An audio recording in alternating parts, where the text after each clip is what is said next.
লন্ডনে পোলো খেলার মাঠে আকস্মিক মৃত্যু হয় শিল্পপতি সঞ্জয় কাপুরের।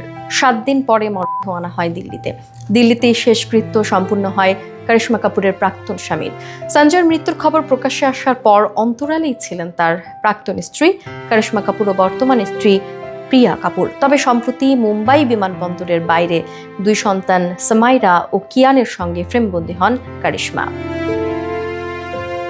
দিল্লিতে বাবার শেষকৃত্যে উপস্থিত ছিল করিশ্মার 2 ছেলে মেয়ে। যদিও দিল্লি থেকে মুম্বাই ফেরার পথে বিমানবন্দরে হাসি মুখে করিশ্মা ধরা দিতেই শুরু হয় সমালোচনা। তারপর সামনে এলো প্রিয়ার ছবি।